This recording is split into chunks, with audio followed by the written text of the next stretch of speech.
Chapsa saison 2 épisode 2 avec Duagram, explorateur. Bonjour, bienvenue à tous dans l'épisode 2 de Chapsa. C'est Lorenzo, voilà. On se retrouve aujourd'hui avec Duagram. Enchanté Duagram. Enchanté. Présente-toi, d'où tu viens, quelles ont été tes études. Alors, pour être concis, parce que je ne vais pas forcément trop me présenter, je viens d'Auvergne-Rhône-Alpes, donc dans la région grenobloise. Et pour les études, on va dire que c'était principalement orienté autour de la création d'images, que ce soit l'audiovisuel, pas forcément la photo, ça c'est plus une passion personnelle sur laquelle je me suis mise moi de mon côté. Mais voilà, j'ai fait des études là-dedans, d'abord un DUT, puis ensuite j'ai bougé à Montpellier où j'ai fait une licence professionnelle, puis ensuite pour des divers travaux, je suis allé à Paris pendant une certaine période et ensuite je suis revenu à Lyon. D'accord, bien bon parcours quoi. Ouais, j'ai pas mal bougé. D'accord. Alors on t'a vu sur Instagram, du coup au nom de Duagram. Quelle est ton activité principale sur Instagram en fait? Ça consiste à quoi? Alors le compte Dua, c'est surtout axé autour de la photo dans des lieux que je jugerais restreints d'accès ou abandonnés. C'est axé autour de ça, mais après sinon j'ai pas mal de projets photos, en général autour du paysage ou du portrait. Ça peut être divers, mais voilà, le compte Dua, il se s'axe sur ça. D'accord, et c'est une passion. C'est ta principale passion, enfin ton Ouais, activité ça principale? me prend beaucoup de temps. Ouais. Disons que ouais, c'est quelque chose qui me passionne beaucoup, mais pour plein de raisons diverses et variées. Moi, pour commencer, ce qui m'intéressait beaucoup, c'était ce qu'on nomme l'urbex en général, qui n'est pas vraiment de l'urbex, mais parce qu'en fait, l'urbex, ça veut dire exploration urbaine. Sauf que l'exploration urbaine, ça se divise en plein de sous-parties. Il y a ce qu'on appelle du coup l'underground. Donc là encore, il y a plein d'autres parties. Il y a le métro, il y a les mines abandonnées, etc. La spéléologie. Underground, tout ce qui se situe sous la terre, quoi, ça. C'est ça. Il y a le bendo, donc ça c'est ce qui va se retrouver, enfin ce qui va être plus du coup les châteaux abandonnés, les maisons abandonnées, le bendo industriel, donc tout ce qui est manufacture, gros complexe industriel, friche, qui va être abandonné aussi. Et il y a une partie d'exploration urbaine qui est plus axée infiltration de lieux non abandonnés, donc ça peut être de l'industriel, ça peut être des tours, du rooftop. Le rooftop, c'est concrètement pas abandonné, monté sur les toits parisiens ou les toits lyonnais. Voilà. Les grues, tout ça. Les grues également, donc l'infiltration des chantiers, etc. Et moi, à la base, j'ai commencé par ce que tout le monde connaît un peu plus, c'est-à-dire les lieux abandonnés. D'accord. D'abord les lieux abandonnés autour de chez moi, puis en rencontrant de fil en aiguille des personnes que je jugeais très intéressantes. Ça m'a ouvert à d'autres trucs et du coup après j'ai commencé à grimper un peu n'importe où et voilà, à faire des découvertes et à vouloir prendre ça en photo. D'accord. Ok, et depuis quand tu fais ces explorations? Je dirais que j'ai commencé quand j'avais dans les 16 ans pour ce qui est des lieux abandonnés et pour plus le côté rooftop, infiltration, plus quand je suis arrivé à Grenoble vers mes 18 ans. D'accord. Voilà. Et c'est quelqu'un qui t'a mis ça dans ton sang ou alors c'est vraiment... Pas pour les lieux abandonnés, c'est vraiment moi, quand j'étais petit, je voulais déjà rentrer dans ces lieux-là Ouais. que je voyais depuis longtemps. Ensuite, à Grenoble, j'ai trouvé un partenaire de crime, on va dire, dans ma classe. On s'est on s'est mutuellement donné l'envie d'aller toujours plus loin. Et du coup, on s'est motivé à faire, voilà, monter les échelons, on va dire. Vous vous encouragez tous les deux, quoi. Ouais. Et puis surtout, il était aussi très passionné par la photo, donc on avait un bon duo où justement l'un posait pour l'autre, on prenait des photos, on réfléchissait à des angles de vue et tout ça, et on avait chacun notre style, donc c'était intéressant. D'accord. Et du coup, depuis quand tu les prends ces photos? La photo dans ces endroits? Ouais, Instagram, tout ça. Je pense que tu le faisais à peu près avant de manière personnelle. Oui, avant j'avais un compte Instagram, j'avais toujours le même, mais je postais un peu tout et n'importe quoi, photos de voyage, etc. Puis je l'ai axé vraiment sur ça à partir du moment où je suis arrivé à Grenoble. D'accord. direct comme ça, changement en mode Ouais. je veux tout refaire, ou t'as recréé un compte, ou t'as supprimé tes anciennes Non, photos? j'ai tout supprimé et Mm. enfin petit à petit j'ai supprimé et j'ai remplacé par ce que je fais maintenant. D'accord, très bien, ok. Et comment tu l'as découvert ce concept de... Vraiment, c'est une passion qui t'est venue naturellement? Ou alors t'as vu des gens le faire et ça t'a poussé à le faire? C'était bien avant que ça devienne une sorte de mouvement un peu cool Ouais. ou à la mode. Ouais, j'ai commencé comme ça avec mon pote Ouais, et ok. c'est tout. Et maintenant, ce que je remarque de plus en plus, mais on pourra en parler plus tard, Mhm. c'est qu'il y a pas mal de jeunes qui arrivent avec cette idée un peu idéalisée de ah tiens, j'ai vu quelqu'un faire ça, monter une grue, je vais faire pareil. Ouais, Et bon, c'est des vrai que accidents. bah, oui, ça peut amener des accidents, Mhm. mais c'est plus aussi peut-être la motivation de faire comme les autres et pas de découvrir ce qui te fait vraiment envie. Ouais, ok, ouais. Suivre le mouvement, quoi. Voilà. Des moutons, si on peut appeler ça comme ça. En gros, voilà. Et est-ce que tu as une source de revenus de faire ça, ou alors Absolument pas. absolument pas? C'est vraiment par passion, quoi. Ouais. La photo, globalement, j'ai toujours voulu que ça reste une passion plus qu'un métier pour l'instant. Mhm. Parce que moi, ce que j'aimerais, c'est peut-être vivre de la photo reporter, faire des photos de reportage. Mhm. Mais pour l'instant, j'ai travaillé pendant 7-8 mois pour une marque de vêtements parisienne. À part ça, ça m'a pas. Je préfère regarder ça comme une vraie passion pour pouvoir m'exprimer librement sans avoir un client sur le dos. D'accord. Ouais. Et la différence entre, pour repréciser un peu les choses, entre l'urbex et ce que tu fais, du coup. Ce que je fais est une partie de l'urbex. C'est D'accord. juste quand les gens me disent « Ah, tu fais de l'urbex ?» je leur dis « Oui, mais non. » Parce que je fais quelque chose de très spécifique dans une discipline qui a beaucoup de dérives. D'accord. Voilà. Et Ok. certaines choses que je fais se rapprocheraient plus même Enfin, l'urbex en soi, tout le monde se dit ah c'est bien, comment dire, on infiltre des lieux abandonnés, ça ne fait de mal à personne. Mm. Moi, il faut savoir que non, j'infiltre aussi des lieux qui sont en activité, pour lesquels on risque plus ou moins des sanctions, des poursuites, et toujours dans une démarche d'accéder à ce qui est interdit, d'accéder à des lieux restreints et de faire des photos de ça, de faire des photos plus ou moins, comment dire, exclusives, de lieux que je trouve esthétiquement très beaux. Mais du coup, il faut ça. Donc, pas dans une démarche de casser, de détériorer, etc. Mm. Mais voilà, il faut bien faire la différence entre la simple propriété abandonnée et, je sais pas moi, le gratte-ciel qui appartient à une banque D'accord. qui pèse des milliards. Ça te donne de l'adrénaline de faire tout ça, ou ça te fait des boosts? Forcément, oui. Ouais, Surtout quand tu mets ta vie en jeu sur certains moves. ouais. Parce que, outre les forces de l'ordre, il y a certains mouvements d'escalade, etc., qui sont plus ou moins dangereux. Mais oui, l'adrénaline, elle est là. Elle était surtout là au début. Maintenant, je trouve qu'avec les années, il y a un sang-froid qui s'installe et on sait plus ou moins gérer les situations, que ce soit devant de la sécurité, des policiers, ou devant une situation avec du vide ou des mouvements compliqués. Ouais. D'accord, ok. Je voulais savoir si c'était un choix récent de rester anonyme et de ne pas montrer ton visage. Non, Non. c'est un choix depuis le début. D'accord. Même avant, sur les réseaux, je me montre rarement ma tête, très rarement ma tête sur mes comptes personnels. Et surtout en me mettant dans cette pratique, évidemment, Ouais. pour moi, c'est une erreur de ne pas être anonyme. Ouais, c'est une précaution nécessaire. C'est une précaution tellement nécessaire. Ouais. C'est une grave erreur de ne pas être anonyme. D'accord. Mais après, voilà, il y a des gens qui le font qui n'ont pas de problème avec, parce qu'en soi, il ne faut pas oublier qu'on fait juste de la photo, même si ça, voilà, ça enfreint un certain nombre de lois, de règles, etc. C'est de la photo. Mais moi, je veux rester anonyme.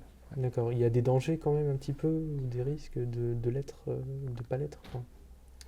Oui, j'ai des amis qui se sont fait pister leur téléphone, etc. Et même leur compte Instagram. Des fois, il arrive que tu postes une photo d'un lieu qui craint et, comme par hasard, 2-3 semaines après, le chef de la sécurité de tel service t'envoie un message sur ton profil Insta pour te demander comment t'as fait pour rentrer dans ce lieu ou avoir des informations, grappiller des trucs.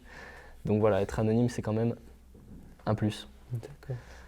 Ouais. Et tu as déjà eu affaire à la police ou à un service de sécurité, du coup, toi, personnellement? Plusieurs fois, mais très rarement. Et ça, c'est hyper important, c'est que de plus en plus, je vois des influenceurs dans ce milieu qui sont d'ailleurs pas très bien vus par la communauté en elle-même, qui mettent en miniature de YouTube course-poursuite avec la police, des titres aguicheurs comme ça, mais qui pour nous sont des défaites parce que si tu t'es fait choper, si tu t'es fait repérer, ou si même tu as eu affaire à la sécurité sans forcément te faire attraper à la fin, bah c'est en soi une défaite parce que tu as manqué de rigueur et tu as échoué. Ça condamne un peu le lieu pour de Ça futurs- condamne le lieu, forcément. Mhm.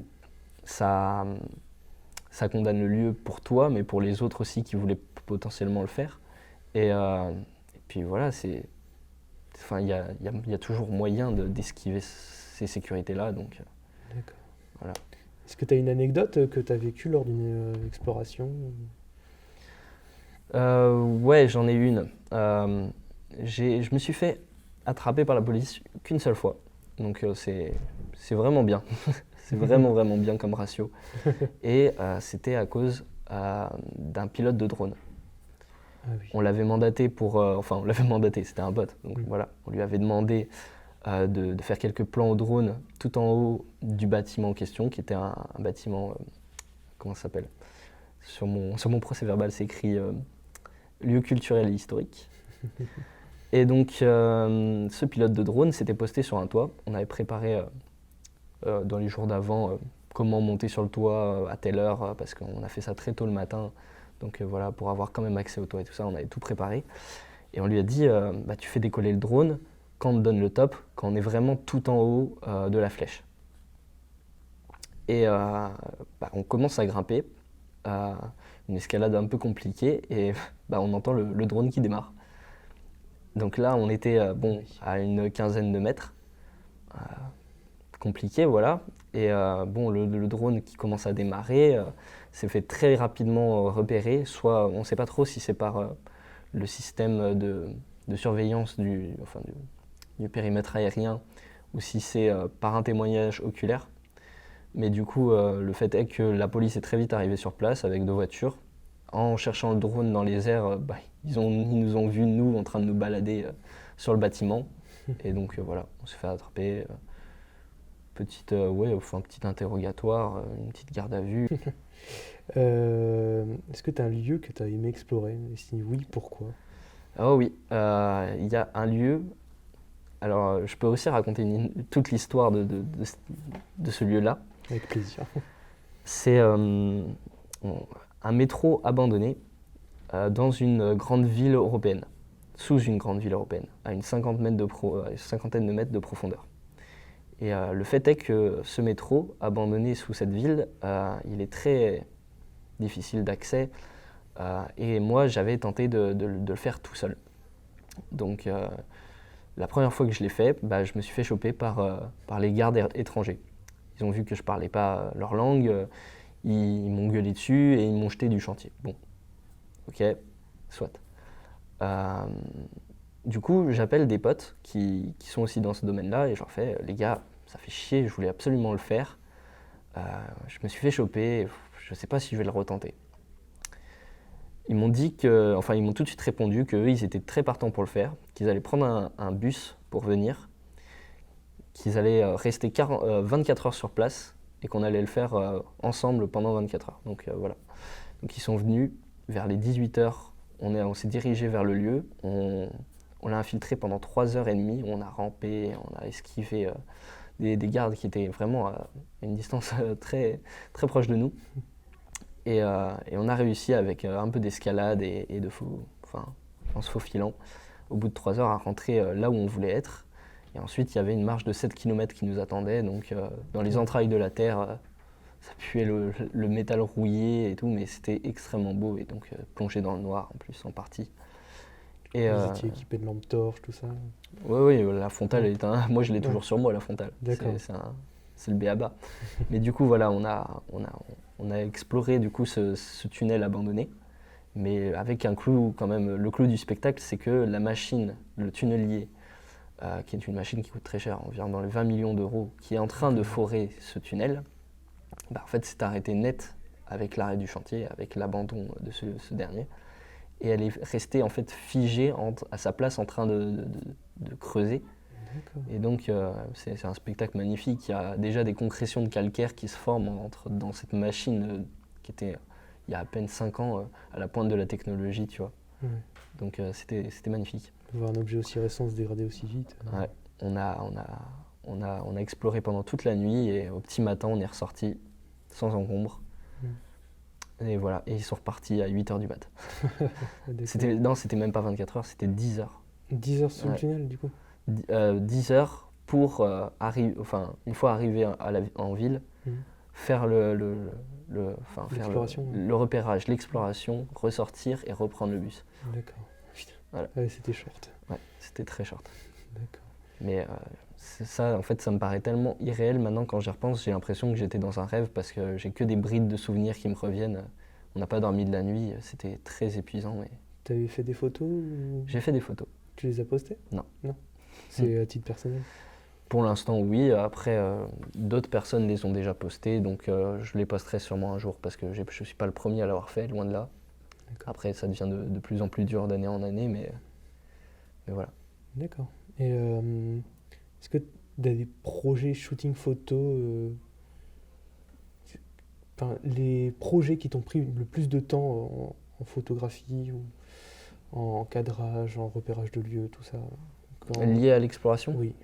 Il y a des projets sur lesquels je travaille encore et que je réfléchis 6 mois à l'avance, voire 1 an à l'avance. Enfin. Donc je ne sais pas si ça rentre dans ce cadre-là, mais... On peut compter ça comme ça, ouais. Donc, dans ce cas, oui, il y a des projets que j'ai même pas encore réalisés, où ça fait déjà 4-5 mois que je réfléchis et que je planche dessus. Ouais, tu prends des notes, tu fais des repérages, c'est ça? Même pas, non? Je me renseigne sur le lieu, j'essaye de me procurer certains plans, certaines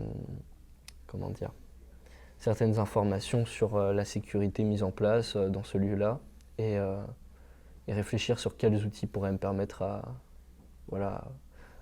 passer outre ces sécurités. Également, oui, à faire du repérage en y allant déjà 1 ou 2 fois avant, ouais, ça peut aider. Et est-ce que tu as des projets qui vont arriver prochainement, des lieux insolites à visiter, des choses comme ça?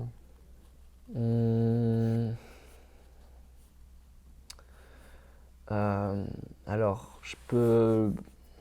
Faut pas trop en parler tout de suite, c'est ça, pour pas éveiller les Je soupçons. réfléchis parce que j'ai des lieux, oui, mais qui sont encore soit des chantiers qui sont encore en travaux. Dans ce cas, j'attendrai la fin des travaux pour en parler.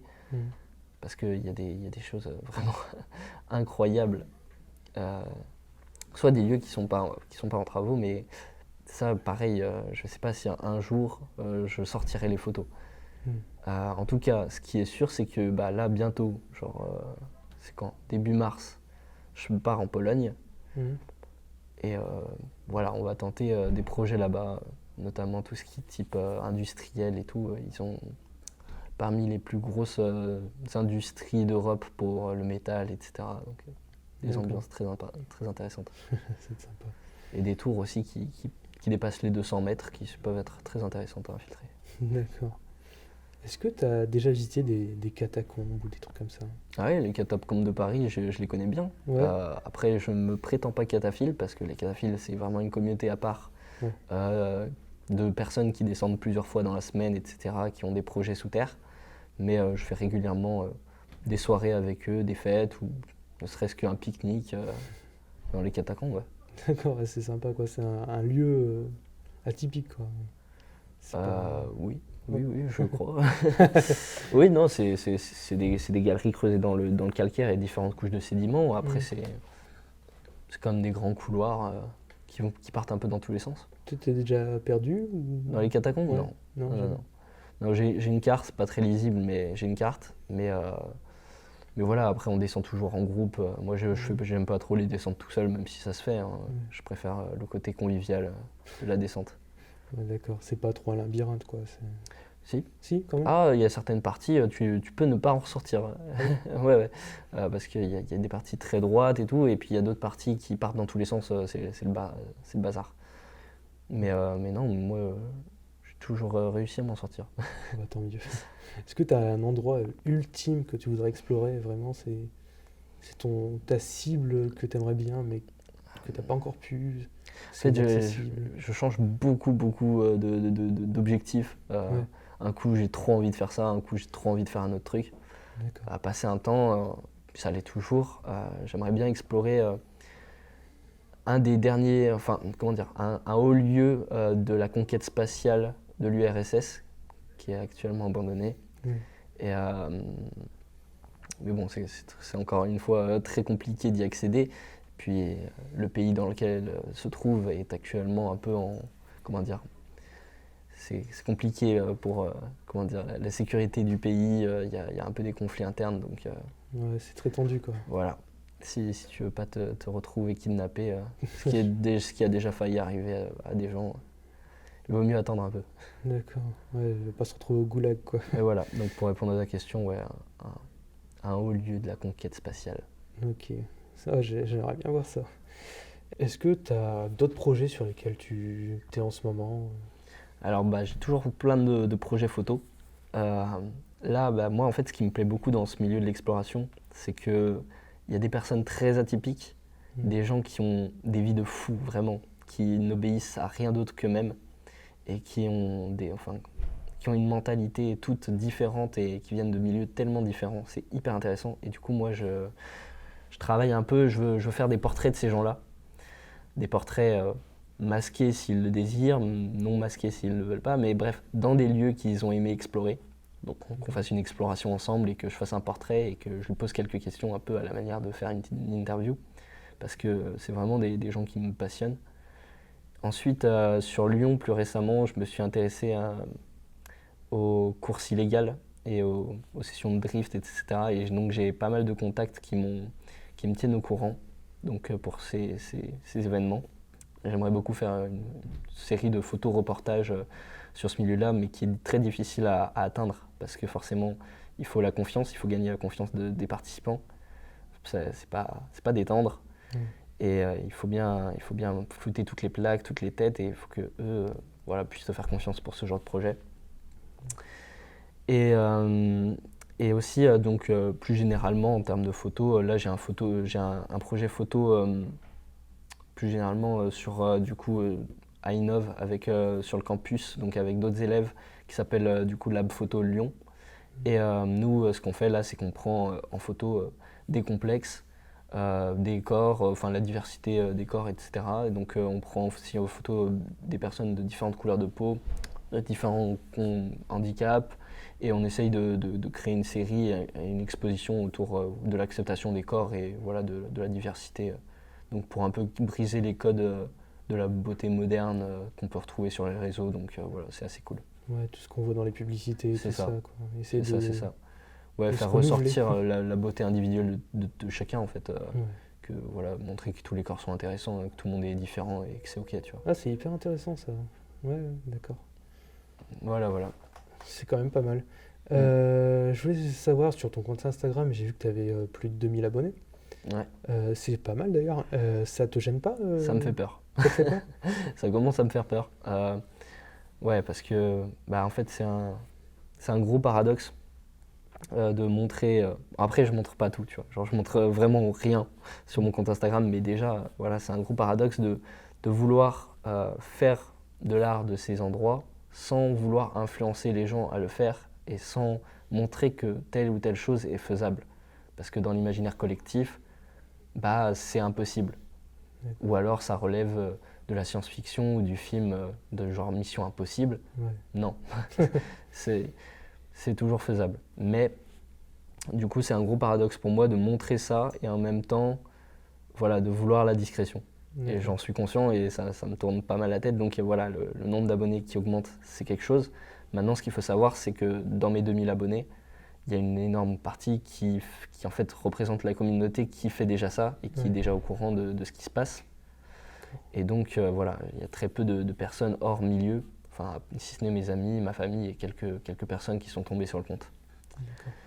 Et ce qui est différent des personnes qui grimpent en abonnés dans ce genre de compte, et notamment du coup grâce à TikTok qui permet de percer pas mal. Et comment dire, ces genres de stars de l'urbex, de l'exploration moderne, sont pas très bien vus parce que, pour ce qui est des catacombes parisiennes, les entrées sont divulguées, montrées, soudées. Pour ce qui est d'autres bâtiments, les sécurités sont renforcées, l'État est de plus en plus au courant de ce qui se fait, la discrétion, on n'est pas là, tu vois. Ouais. Et du coup, j'aime bien répéter la devise, soyons, enfin, comment dire, ouais, si on veut vivre librement, restons discrets, restons cachés. Ouais. Et ben là, justement, c'est le problème, c'est que à montrer les failles du système, les petits trucs, les petites combines pour accéder à des endroits comme ça, elles sont patchées une par une et c'est voué à devenir de plus en plus compliqué. Avec la technologie qui augmente. Voilà. Ça bloque les entrées, ça bloque les prochaines explorations. C'est ça. Et puis même, ça met, dans un point de vue général, c'est vrai que je ne l'ai pas abordé, mais ça peut mettre en danger certaines personnes. Je peux prendre un cas très concret à Lyon. C'est qu'il n'y a encore pas si longtemps, un jeune est mort, un jeune de 15 ans, et il est mort en voulant surfer un tram. Alors, à Lyon, c'est possible, en marchant, en se mettant à l'arrière du tram, en tenant avec les mains, etc. Ça se fait. Maintenant, il y a des accidents parce que les gens reproduisent, en fait. D'accord. Et justement, puisque tu ne dois pas afficher les lieux d'entrée, comment tu fais pour en trouver de nouveaux ? Alors, comment trouver des nouveaux lieux ? Déjà, je fais partie d'une sorte de communauté. J'ai des amis dans le milieu. Ces amis sont amis avec des gens, des personnes qui sont sur les chantiers, des personnes qui peuvent être même dans la sécurité. D'accord. Donc ça reste un cercle d'information très fermé. Mais 90% des infos que je trouve, je les cherche par moi-même, mais il faut savoir où chercher. D'accord. Il faut savoir quel site spécialisé consulter. Et il y a aussi pas mal de recherches, notamment pour ce qui est des lieux abandonnés, qui se fait donc par les archives, par des sites spécialisés. Il faut s'intéresser à l'histoire. Moi, j'adore l'histoire. Donc je passe ma vie à me renseigner sur tout un tas de trucs qui peuvent paraître inutiles, mais qui le sont pour moi. Et il y a également, du coup, les déplacements personnels. C'est en bougeant, en prenant ta voiture, en naviguant dans ta région que tu vas trouver peut-être des choses intéressantes. D'accord. Il ne faut pas croire que tout est donné dans la main. Moi, il y a pas mal de jeunes qui viennent me voir, de jeunes ou de moins jeunes, qui viennent me demander sur Instagram des lieux.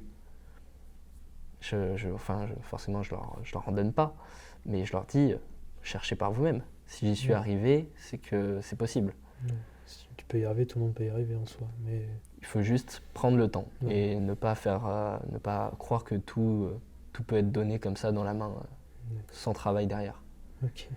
Ouais. Du coup, la visibilité, pour revenir jusqu'à ce qu'on disait avant, la visibilité crée un peu des problèmes, quoi. Ça crée des problèmes si les gens savent à peu près où c'est. Bon, oui. Sous terre, c'est différent déjà parce que c'est beaucoup moins identifiable, mais pour ce qui est des toits, effectivement, avec des recherches, tu peux très vite trouver sur quel toit je me trouvais. Maintenant, donc c'est ça le problème, c'est que ça peut donner envie aux gens, mais ça donnera quand même envie, moi, à mon échelle, avec mes 2000 abonnés, à très peu de gens. Et ces très peu de gens, il faut qu'ils aient la déterre d'aller sur place, de trouver comment rentrer, de trouver comment accéder au toit, d'y aller. J'estime qu'avec mes abonnés, s'il y en a un qui arrive à faire ce que j'ai fait, c'est qu'il avait la détermination nécessaire pour le faire et qu'il le mérite en soi. Mais après, pour ce qui est des plus gros comptes, c'est vrai que ça pose des problèmes. D'accord. Et pendant le confinement, quand il y avait le couvre-feu, tout ça, tu t'en faisais Oh oui, des avec la meilleure époque de l'année. Ouais, Ah ouais, tu t'es lâché. ah mais c'était incroyable. Déjà, le port du masque, c'est une révolution. Tout le monde a des masques, c'est génial. Moi, je peux être masqué, tout le monde dit c'est ok. Nickel. Ensuite, la nuit, bon, moi à cette époque-là, j'étais à Montpellier ou à Paris. J'avais des autorisations de photographe qui me permettaient d'aller où je voulais, quand je voulais, pour faire de la photo. Mm. Nickel. Parfait. Il n'y avait personne, il n'y avait pas de sécu, là, moins de flics, c'était génial. Ouais, t'étais un peu plus libre Ah ouais, de tes projets, quoi. meilleure époque de l'année. Attends, Moi, depuis qu'il y a le Covid, franchement, j'en ai fait des choses. C'était la période la plus productive, quoi. Ah ouais, clairement. C'est tant mieux, ça. Ah bah oui. Comme quoi, la Covid ne donne pas que des soucis, quoi. Je suis désolé pour tous ceux qui l'ont mal vécu, hein, mais pour moi, c'était génial. Bah, nickel. Désolé. Bah écoute, j'ai envie de te dire merci beaucoup d'avoir participé. Bah, c'était avec C'était plaisir. très intéressant. On en a appris un peu plus. Enfin, sur le milieu que je connaissais un petit peu, mais que peut-être nos auditeurs connaissent pas forcément. Mais c'était très productif en tout cas. Merci beaucoup à toi. J'espère qu'on pourra se revoir peut-être prochainement. Mm. Pourquoi pas peut-être, on ne sait pas, pour un épisode 2 ou autre chose, sur un de tes projets que tu feras plus tard. Mais merci à toi. Ah, de rien. Et merci à vous d'avoir écouté tout ça. Puis on se retrouve pour un prochain épisode.